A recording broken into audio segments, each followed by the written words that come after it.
in the meshing step, we will divide the domain into nodes and elements.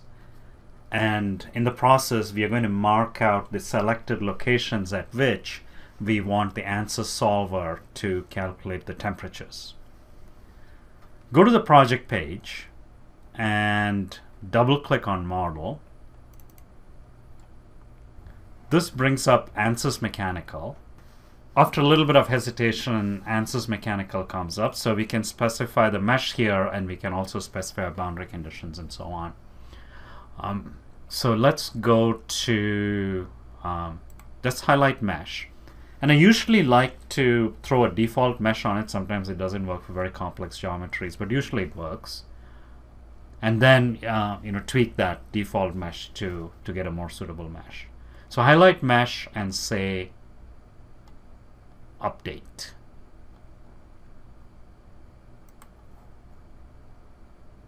And that gives me the default mesh. And I'm going to turn off the triad here so I can... Okay, and I can turn off the ruler if I want under view. I'll keep the ruler for now.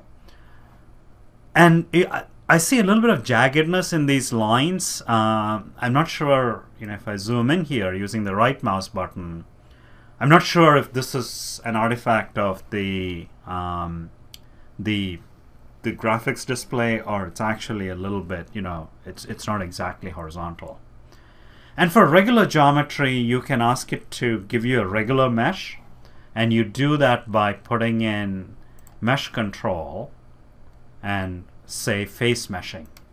This used to be called map face mesh in previous versions. It's the same thing.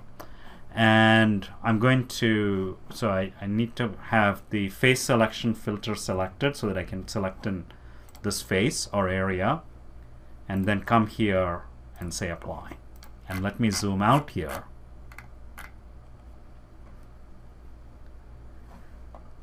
Okay, and if I look and then I say update the mesh, and that seems more regular. And face meshing will work, only for simpler geometries. And if you have something a little bit more complicated, you can give it some guidance, on trying to get a regular mesh.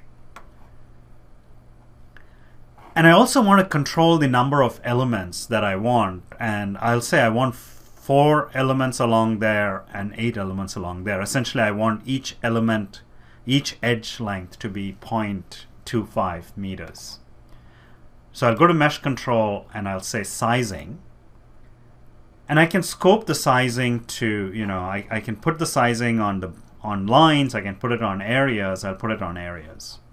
So I'll click on that and say apply. And for element size, I will say 0.25 meters and double check your units here. And if you need to change the units, this is where you change it. And then update the mesh. That didn't seem to change anything.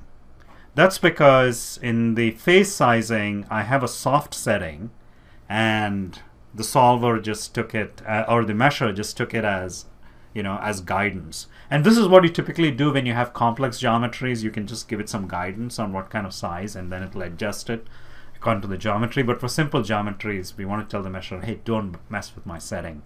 Take it as a hard setting. So I'll take that as a hard setting, and then I will update the mesh. And if I go and look at the mesh, now I see I have 4 elements along here. So it's imposed that that sizing that I gave it over here, but when I turned on the hard setting, and I have 8 elements along here. And here I have 2 messages. So if I click on that, and I can click on these warnings, and it's good to take warnings seriously, otherwise they can come back to bite you in uncomfortable places. And if I double click on it, it says some element sizes are larger than the global maximum size. That's because I have this advanced size function selected. So if I go under sizing, mesh sizing, and I see the advanced size function is turned on, and it's, and it has some maximum size over here that is being violated by our sizing. And again, advanced size function, you want it for complex geometry. For simple geometries, you can just turn it off. So when I turn it off and I update the mesh, I'll see I don't get the warning anymore.